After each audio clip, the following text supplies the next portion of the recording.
In a peaceful and beautiful forest, there lived a snail and a group of squirrels.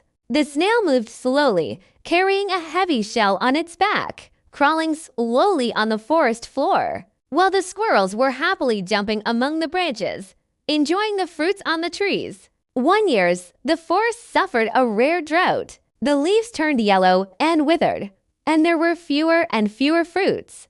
The humid environment that the snail depended on gradually disappeared. Its body began to dry out, and its movement became more and more difficult. However, the snail did not complain. It knew that it could not change the weather or make the forest wet again. So, the snail decided to use its shell to create a relatively comfortable small environment. It retracted its body into the shell to reduce water loss and tried hard to find those corners where there was still a little moisture. It survived by obtaining meager resources from the surrounding environment. It firmly believed that as long as it persisted, it would always wait for the day when the forest regained its vitality. At the same time, the squirrels were also facing a shortage of food. The originally abundant fruits became very few, and they needed to spend more time and energy looking for food. A young squirrel, with an impatient temper, would jump wildly and scream in the branches whenever it couldn't find enough food,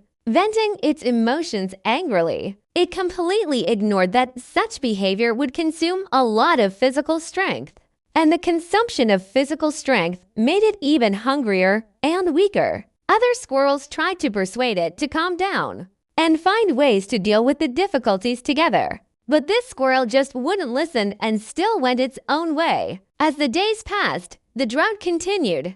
The snail, with its adaptation to the environment and tenacious perseverance, survived tenaciously. When the forest finally welcomed the rain and regained its former vitality, the snail also welcomed a new life. While that impatient squirrel, due to excessive anger and physical exhaustion, finally fell on the way to find food and never stood up again. In life, we will also encounter various difficulties, just like the snail and the squirrel.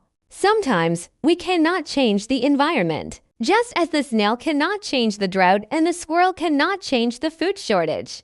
But we can choose our attitude towards difficulties. Should we be like the snail, calmly adapt, make use of limited resources, and persevere tenaciously? Or be like that impatient squirrel, be controlled by anger and emotions, and ultimately reap the bitter fruits? In the face of adversity, our choices often determine our destiny.